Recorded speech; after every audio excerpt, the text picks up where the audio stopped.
Good afternoon again, everybody. So I'll be talking about Wernicke's encephalopathy and briefly about Korsakoff syndrome. The initial part of presentation I'll be taking, and the later part Dr. Prabhat Chand will be taking. So the overview of presentation would be introduction and background, some bit of history, pathophysiology of thiamine deficiency, when to suspect this condition, how to diagnose, how to treat, and finally the conclusions. So introduction and background. So why are we talking about this when most of the India is celebrating a festival? So we are talking about it because 60 to 70% alcohol-related admissions have severe malnutrition, and the incidence of Wernicke's encephalopathy-related pathology is around 1.5% in autopsies.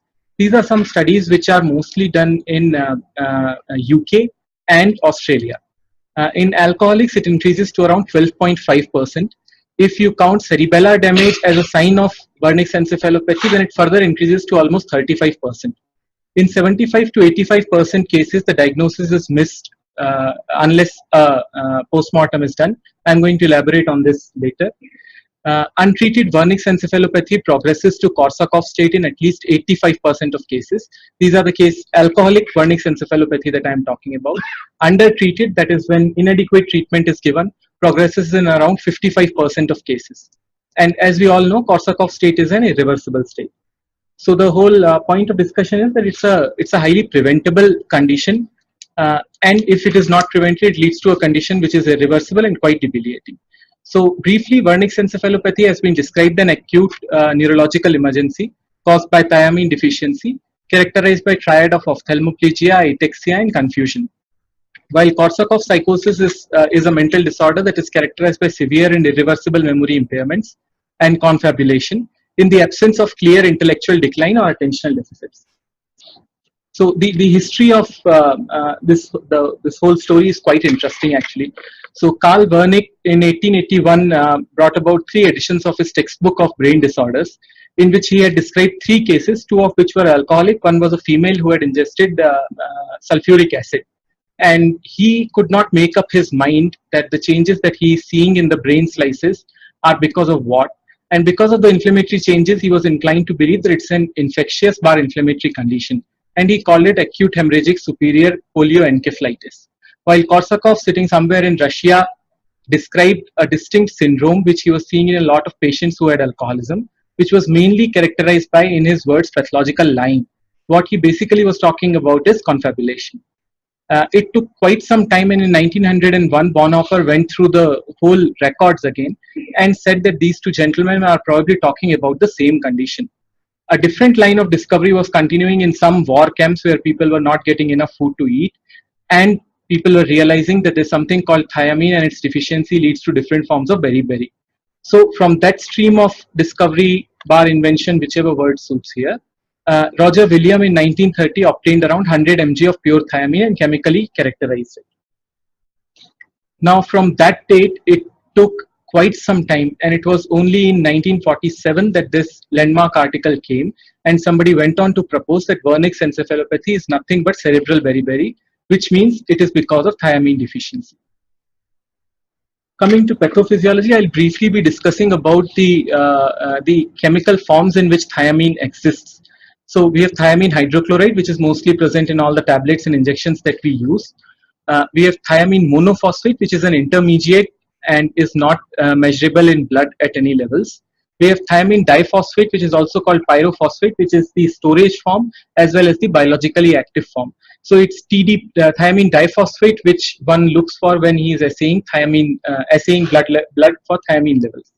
There's another form which can exist, which is thiamine triphosphate, which is specific to neuronal tissue, and it has been implicated in beriberi. Coming to some basics of thiamine, actually RDA is quite low, 1 to 2 milligrams per day. And thiamine is not actually a very rare micronutrient to find, unlike vitamin B12. So unless somebody is only eating polished rice and nothing else at all, it's quite difficult to have thiamine deficiency. Coming to the biological distribution of it, absorption is in 2 ways. One way is an active absorption, which is a saturable system, which can at the maximum transport about 1.5 mg of thiamine from the gastrointestinal tract into the bloodstream, and it gets saturated at this level. When the concentration of thiamine in the lumen is pretty high, passive diffusion comes into play, and even that passive diffusion can maximum allow another 2.5 mg per day of absorption, which means, adding both the figures, maximum total oral absorption can be 4 mg per day. This is important because we are going to discuss why is oral treatment not the optimal treatment in emergencies. The site is duodenum and jejunum, which is important because if there are some patients who have had surgeries which have compromised the duodenum or jejunum, then it is one of the risk factors. And the absorption is quite significantly inhibited by presence of ethanol. Half-life of thiamine is around 9 to 18 days in body.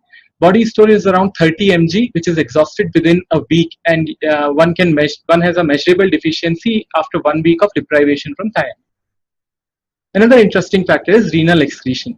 So at the level of glomerulus, all the thiamine which is present in the blood is filtered and is destined to be excreted via urine, but it is actively reabsorbed. Since it's actively reabsorbed, of course, it's a saturable system.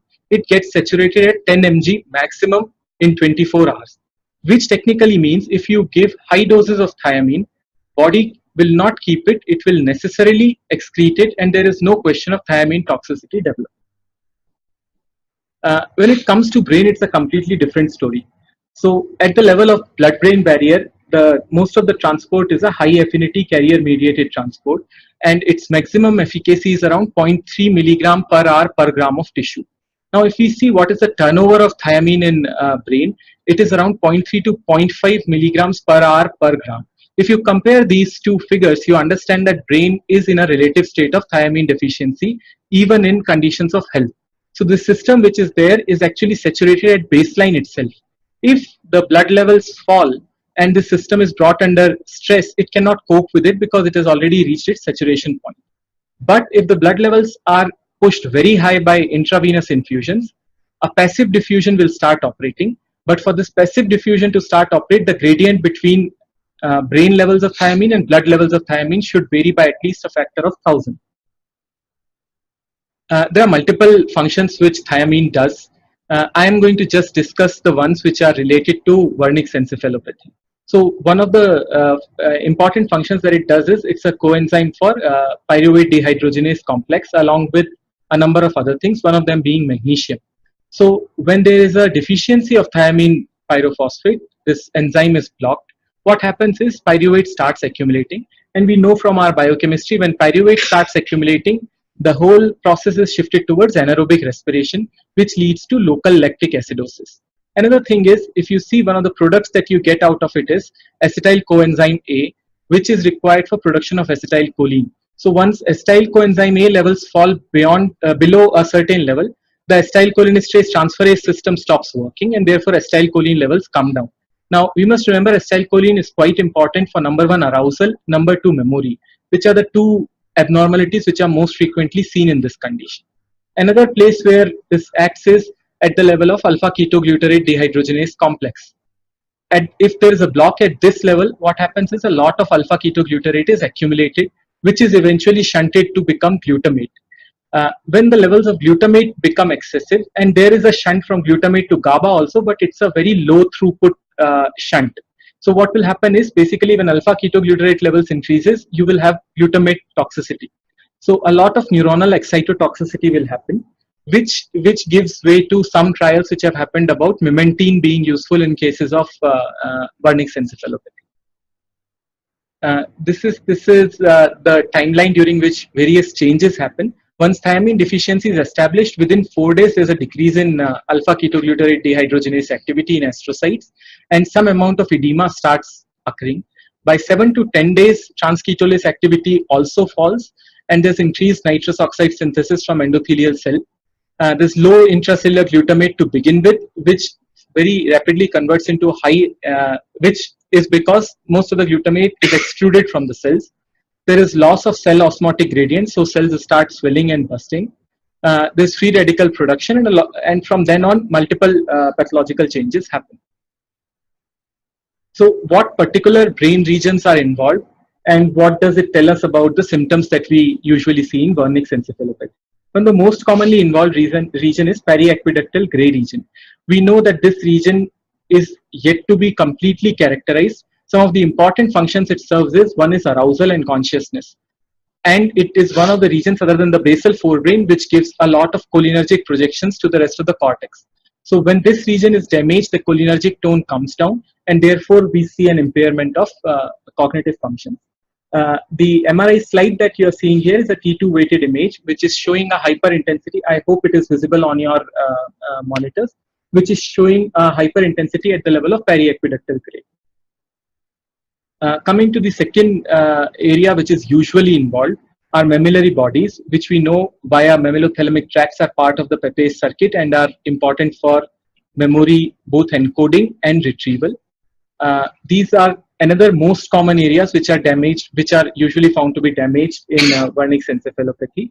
The MRI slide here is a FLAIR image, and it is showing you almost symmetrical hyperintensities at the level of mammillary body. The third thing which is involved is medial nuclei of thalamus. The whole group is involved. Medial nuclei of thalamus is in the same loop along with mammillothalamic tract in the Pepys circuit, and it is important for formation of memories. It also is important for arousal and consciousness. So the slide which you're seeing here is again a FLAIR image, which is showing two regions which are affected.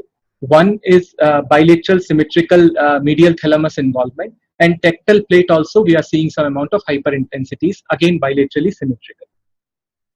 So to sum it up, frequency of MRI detected findings are medial thalami and periventricular region are seen in almost 80% of confirmed cases.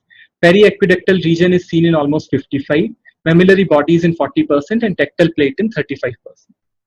Now, it is important to realize that alcoholic Wernicke's encephalopathy is different from Wernicke's encephalopathy described in, say, prisoners of war, or patients suffering with bulimia, or patients who have recently undergone a gastric bypass surgery.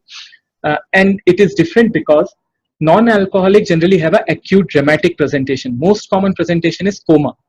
And generally, these are single episodes, and they rarely, if at all, progress to Korsakoff state. In fact, one of the articles goes on to say that approximately only 3 or 4 cases of Korsakoff have been reported in which alcohol was not implicated. And again, non-alcoholic responds to rather conservative doses of thiamine, about 100 to 200 mg per day.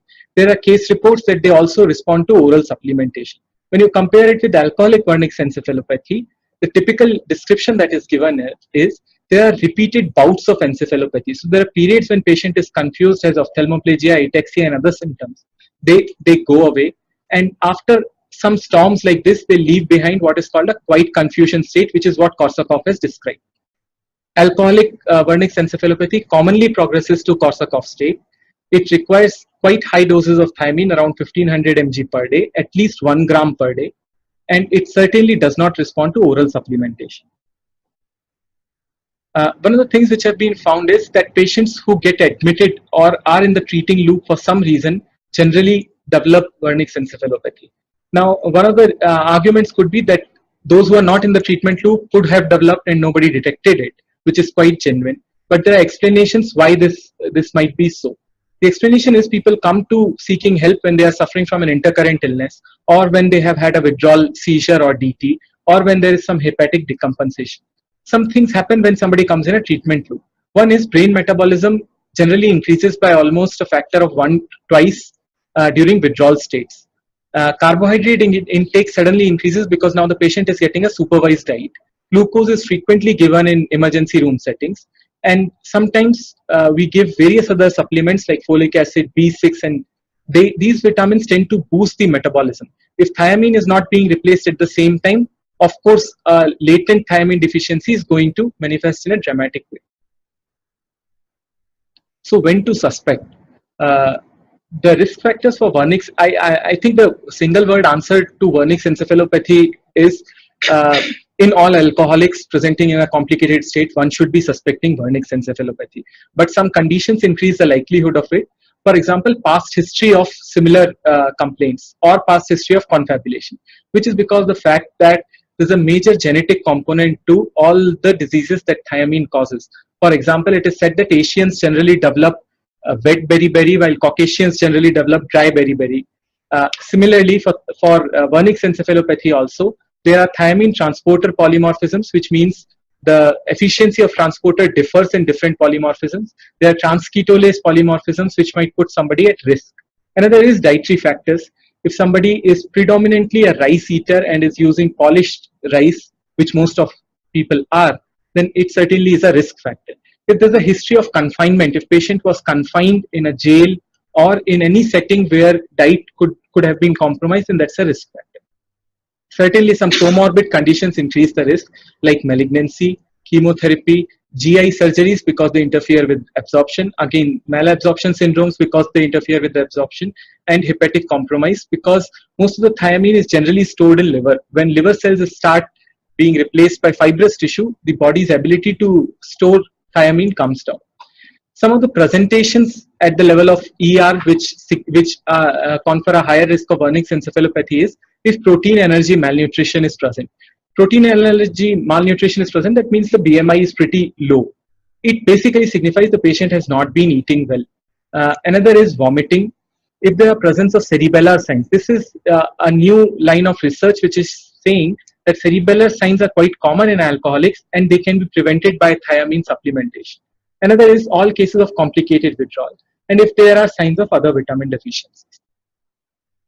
How to diagnose? So I'm not going to go into describing what the ophthalmoplegia looks like. Mostly it's an LR palsy, and it's quite transient. It melts the moment you give any amount of thiamine. Ataxia is ataxia, we all know that. And then altered level of consciousness is the third classically described by Wernicke's, which is what we keep learning and keep applying. The question is it good enough? So this was it's a quite interesting study which was done by Harper, who had done 131 autopsies and then went back to the records and saw what were the signs seen in these patients. These 131 cases had on the autopsy had typical damages related to Wernicke's encephalopathy. The most interesting part is about 18.6% had no signs of Wernicke's encephalopathy till the terminal event. That is the first thing. The other thing is the classical triad that we keep learning is only found in around 16.5% of cases. Most commonly, one ends up finding about a single sign. So only 33 out of 97 cases were diagnosed ante-mortem, which gives you a sensitivity of 34%, which is clearly miserable. And all these cases had a history of severe alcoholism, which means the clinician's index of suspicion can be presumed to be pretty high. So even with that high index of suspicion, if this was the sensitivity, then one should be worried about following only these three signs. After this study, it's the same group basically, which went ahead to find out some clinical markers to identify at least a presumptive diagnosis of Wernicke's encephalopathy. And they came up with this research, which is called Kane's criteria. He initially studied 28 cases clinically, got some findings from them, and then validated those findings against 208 certified cases of Wernicke's encephalopathy post-mortem. And he achieved a sensitivity of 85%. Following this, the same criteria has been applied in a number of studies, and the sensitivity is around 80 to 90%.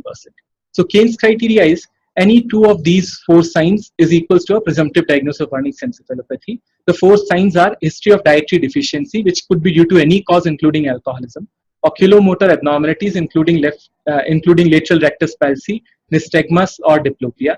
Cerebellar dysfunction is included here, which can manifest as ataxia, but one has to understand that many of these patients come in a delirium tremens state. They might not be able to cooperate with you for an oculomotor examination or for a proper clinical examination for evaluation of ataxia. So it might be difficult to find out these things. The fourth thing is an altered mental state. It's a quite vague description that he has given. What he has basically said is if the consciousness does not appear to be proper, then you presume it to be an altered mental state or mild memory impairment. He got some other interesting findings. The first of which was the symptoms change rapidly. So the patient might have come with ophthalmoplegia. You have still not treated him, but the ophthalmoplegia might have dissolved. Most patients have only one sign to begin with. Oculomotor abnormalities are particularly transient and difficult to catch hold of. And gait ataxia is the most common finding which were recorded in these cases. So if clinical examination does not work that well, what do we do? Are thiamine assays useful if at all they are available in your center? The simple answer is no, they are not useful routinely. Mainly because TDP concentrations in blood have low correlation with brain levels of thiamine. methods of measurement vary significantly, and therefore standards are not established yet. Number 3 is, even if you find a normal thiamine level and if the clinical situation is pressing, you won't be holding back your thiamine treatment. So it does not really add anything to what you were about to do anyhow. Is brain imaging useful? CT, absolutely no, because the main thing that we are finding is edema. CT is good at edema only when it is very significant. So CT does not help, MRI does help. One of the things is we need to discuss with the radiologist before the scan is taken, because we require thinner slices in regions of interest. And the regions of interest are medial thalamus, mammillary bodies, tectal plate, periaqueductal gray region, and cerebellum. In these, especially medial thalamus and mammillary bodies are generally not caught if the radiologist has not altered his protocol and taken thinner sessions. The images that you will be looking for are T2 weighted images, FLAIR images, and diffusion weighted images. If there is a high index of suspicion and these modalities have not given you a positive result, you can go ahead with contrast enhanced T1 images. It will basically show you a disruption in the blood-brain barrier, and that can be taken as a presumptive evidence of edema. MR spectroscopy has been recently used in 2 or 3 studies. It's not commonly available, so I'm not going to go into the details of it. So those who have reviewed the MRI findings have said that there are some typical findings and there are some atypical findings. Typical findings we have already gone through, basically hyperintense signals in medial thalamus, mammillary bodies, and tectal plate. These typical findings have very limited and quite rare number of differential diagnoses. So in an alcoholic, finding these typical findings is almost a sure shot evidence of Wernicke's encephalopathy. Whereas atypical findings are involvement of caudate nuclei, widespread involvement of cortex, involvement of bones, and cerebellar lobes. If they are present with typical findings, they generally signify the diagnosis remains Wernicke's encephalopathy, but the prognosis becomes poor. But if you find them alone, then probably you might have to look for other causes for these abnormalities in the MRI. So how to treat? Now, there's a perception that there's some controversy about how to treat it. The controversy is only for the fact that no RCT has been done at different levels of thiamine dose. I think the most understandable reason for that is that these cases present in emergency room. So for such conditions, doing RCT is usually a very difficult thing. So that's why a lot of books keeps, especially if you read medicine books, the doses that you find there are different from the doses that we use. So some things are agreed, which are that suspected Wernicke's encephalopathy is a neurological emergency, and the route of treatment is essentially intravenous. It is never oral. Oral is not going to help because body cannot absorb more than 4 mg in a day, no matter how much you give. Non-alcoholic Wernicke's encephalopathy, as I have discussed, responds to a lower dose of thiamine, and therefore medicine textbooks might be giving a lower dose of thiamine as a treatment. But alcoholic Wernicke's encephalopathy require significantly higher doses. So as I said, this is a rider which is present in most of the articles that talk about treatment, and they say that this is based on uncontrolled trials, empirical practice, and case reports. There was one randomized controlled trial which assessed the effect of variable thiamine dosing on working memory in alcohol-dependent individuals. And they tried thiamine 5 mg, 20 mg, 100 mg, and 200 mg, and they found that 200 mg certainly was significantly better than 5 mg dose. But if one is inclined towards following guidelines, a number of guidelines like British National Formulary, Royal College of Physicians, British Association of Psychopharmacology, and NICE guidelines are all in agreement about how a suspected or confirmed Wernicke's encephalopathy should be treated. And this is what all these guidelines say. One has to give a minimum of thiamine hydrochloride 500 mg 3 times a day as an IV infusion for the initial 2 to 3 days. So per day dose comes to around 1.5 grams. This thiamine has to be diluted because the volume itself becomes quite large in 50 to 100 ml NS, and should be infused over 30 minutes because more rapid infusion might increase the chances of anaphylaxis. Now, anaphylaxis is another condition that we are quite chicken-hearted about. The rate reported is around 0.01%, which means you will have to try this with 1,000 patients to bump to that one unfortunate case where you get an anaphylactic shock. But anyhow, for the safety reason, when this treatment is being given, it's wise to have epinephrine and hydrocortisone with you when you start this treatment. Following this initial 2 to 3 days, 250 mg thiamine still IV should be given daily for at least 5 days or till you find an improvement in his clinical condition. Following this, thiamine 100 mg daily orally can be given 3 times for the rest of the treatment, including continued care as in an OPD setup. Other things which have to be taken care of and which I'll be discussing are, one might want to replace magnesium. I will discuss why it is important. An average deficit is around 2 milliequivalents per kg body weight.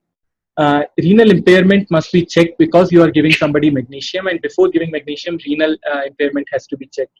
We will maintain the usual fluid and electrolyte balance, and we have to regularly monitor electrolytes, blood pressure, and renal function. So, role of magnesium. Now, hypomagnesemia, asymptomatic hypomagnesemia is quite common in alcoholics if one does a biochemical study. We know that magnesium has a protective role against excitatory neurotoxicity. It basically plugs the opening of the NMDA receptor. So, lower magnesium levels will make NMDA activity much more.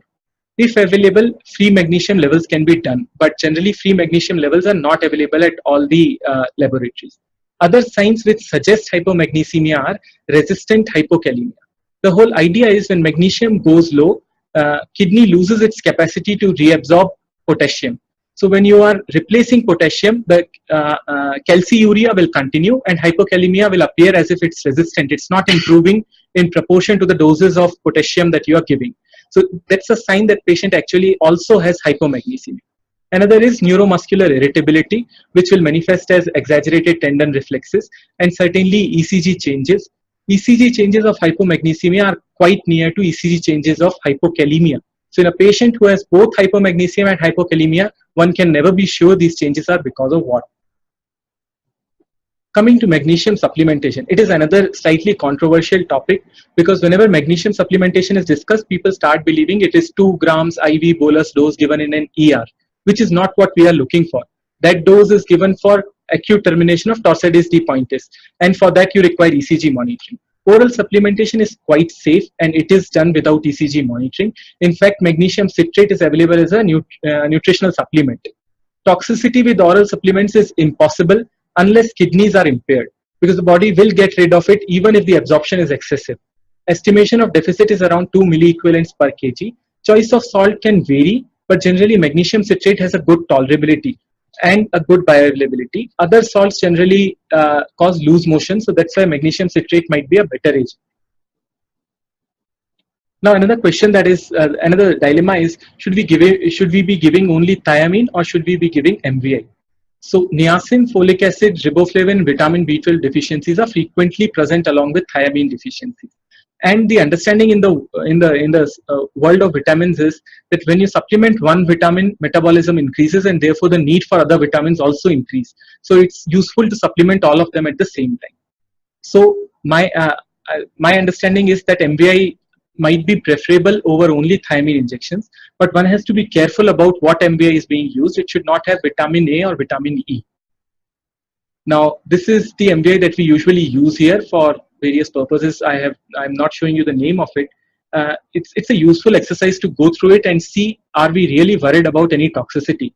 So we are actually looking at thiamine dose 1500 mg per day. We are getting that, and there is no question of toxicity because this is the dose we want to give. Second thing present in it is around 5 mg of riboflavin into 15 gives you 75 mg. Can it be toxic? No, it cannot be. Riboflavin can never be toxic no matter what doses are given. Nicotinamide 100 mg into 1500 mg per day. Toxic dose is actually higher than 3 grams per day. But at this dose, you might see in certain predisposed individuals, flushing reaction can happen, but it not generally, it never is a life-threatening condition, can be treated quite easily with antihistaminergics or hydrocortisone injection. One thing that might be troublesome is pyridoxine. So 100 mg pyridoxine is present in each vial. You are giving 15 vials in a day. You are basically giving 1500 mg in a day. Toxic doses around 200 to 300 mg. Toxicity of pyridoxine has been reported. It is a rare condition and it is said that it's an idiosyncratic reaction. That is, it differs from individual to individual. Some individuals are predisposed to it. The presentation is going to be a significantly painful sensory neuropathy, will manifest within first 24 hours, will dissipate in next 24 hours when the supplementation is stopped. But yes, agreed, pyridoxine is one molecule here which can cause a toxic reaction. Again, pentothenol, no toxic dose is established because it does not cause toxicity. Cyanocobalamin, again, you are giving around 15,000 micrograms per day. it does not, vitamin B12 by itself is not toxic. The question is, what is the congener with it? Like here, it is the cyanide molecule, cyanide ion, which is the congener. In cases who have mitochondrial disorders, which are quite rare to begin with, if at all you get an alcoholic who also has a mitochondrial disorder, this cyanide ion is going to be difficult to process and excrete, and one might develop cyanide. Another condition would be severe liver failure, in which case the body will not be able to excrete this amount of cyanide ion. So I'll hand it over to Dr. Prabhat now. Last couple of slides, I'll not take more time. Sorry. So I thought of speaking about a case which I have seen for last 1 year, and last follow-up I did yesterday. So this is a 58-year-old cashier in bank from rural background. He presented altered sensorium following 1 day after stopping alcohol to a local hospital in October 2014. Had a history of heavy drinking, severe vomiting couple of days before that, and dehydration for last 1 week. When admitted in the hospital, and provided intravenous saline, along with a couple of things we details don't know. His general condition improved, and after a week he was discharged from hospital and sent to Nimmans. He came to psychiatric OPD because he continued to confuse the dates, place, and time. He's very aggressive and irritable and argumentative on questioning. Sometimes talks irrelevantly, but no alcohol, not drinking alcohol now. So see, he's seen 3 times before actually I saw him in the psychiatric OPD in November 2014. Thrice he has seen, and his diagnosis delirium tremens, alcohol withdrawal, and the condition is not improving. The condition means forgetting the place and time, and irritable aggressiveness. So when I saw his conscious, oriented to time, place, and person, confusing the dates, we laugh and tell he does not know the answer of the questions when you ask something. Recent memory is intact. I mean, recent memory is completely wrong, and actually he is nicely confabulating. And you speak to him, you will laugh. He also enjoys laughing. He also laughs. So there's no insight to the anything. So I thought it's a Korsakoff syndrome, and there's a time he was almost 4 weeks of discharge from that place. So I have not much option, but I told, okay, let's give OPD based 1 gram per day. I told go to nearest place and gave a parenteral 1 gram per day of thiamine. Continued orally, I gave 300 milligram for 6 months. I didn't know when to stop. I continued. I gave quetiapine because the behavioral symptoms are getting a little bit difficult for family. I had oral vitamin, and as Lekhan told, I have just read somewhere that Memantine may help. Then I thought, let's give a try of combination Memantine, whatever it may be. It may not be evidence based, but I just gave a try of one combination of medicine that is available in market. Then I told family that alcohol is obviously no understanding at this point of time. I came twice in between. I told you have to control him because he's working in the bank. And always asked him, he's a cashier in the bank, and asked him, can you manage the bank service? And he told yes. Family told yes. But then I don't know how they managed. So now again 2-3 times I saw him. Then again he came 9th. Had alcohol once or twice. Okay, he has taken a voluntary retirement. So basically he realized that it's a tough game. Stays at home. Now he finds difficulty in new places. At home he manages, home or in own village manages. The moment it comes new learning ability, gone. Recent memory is poor. Repeats the sentence 2 times. Impulsive is much less. Looks cheerful. The best part of that, if you look at him, you'll never realize that he has such a cognitive deficits. You look at him, talk with him, without going details, you'll never ever realize this person has such a severe recent memory deficits. That's why it is, but the moment you ask, what do you ate yesterday? And then they asked yesterday, what do you ate today morning? First to puri, the ragi mudde, then go on telling 2 and 3 times, and asked what actually ate and something else. So they're very nice recent memory deficits which persist. He continue to do that. Otherwise, he managed his own life. So the point I want to tell you that have this case managed. So basically, my point was that he has definitely gone to probably most likely he had developed an encephalopathy following the vomiting and withdrawal time. But most likely undiagnosed, even in our setting also, and probably not treated properly, and he'll end up in a state of psychosis or syndrome. And his cognitive symptom is maintaining status quo for last 1 year. He's like that exactly. And I actually this time thought, has it progressed? No. Family tells the same thing. Family is happy because he's not deteriorating and he's not drinking alcohol, but he has stopped going to work. He has to take the voluntary because he cannot remember where he signed what. So the point is that Korsakoff syndrome is definition, an abnormal mental state in which memory and learning are affected. Very important point. Memory and learning both which is out of proportion to other cognitive functions in an otherwise alert and responsive patient. As I told this case, if you sit in front of him, he's alert, he speaks very nicely, but when you corroborate with family members, you realize that so many things he told which are not true. So you can engage in a very nice conversation, very free-flowing conversation goes on. Sometimes he's very cheerful, laugh, and he will hold your hand. You are so nice, doctor. But actually, then you realize that this is all very superficial level. So Korsakoff syndrome is characterized by profound anterograde and retrograde amnesia, disorientation to place and time, and lack of insight, which I'm talking about, lack of insight, and confabulation. Sometimes apathy is also very obvious. So some degree of frontal symptoms also you see in this case. If I can summarize, it's often underdiagnosed and undertreated. There is the bottom line I will tell you. Unfortunately, if you look at Lacan's presentation, any patients who comes with alcohol dependence, alcoholism, had even a ataxia, forget the altered sensorium, you should definitely think of encephalopathy, because you can prevent person's memory. I mean, you don't want person to be crippled with his memory throughout his life, because as you know, most cases you don't treat, completely go the patient I'm describing, just go like that. If it is Korsakoff syndrome occurs because Wernicke's encephalopathy is misdiagnosed or inadequate treatment. As you saw, thiamine 1000 milligram or 1500 milligram per day. A lot of people are scared, but again, like I'm told that thiamine is a absolutely safe vitamin.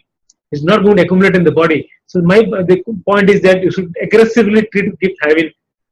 Anything suspect, even if you don't suspect, also over treat them. Alcohol dependent patients often have already sustained permanent or semi-permanent brain injury.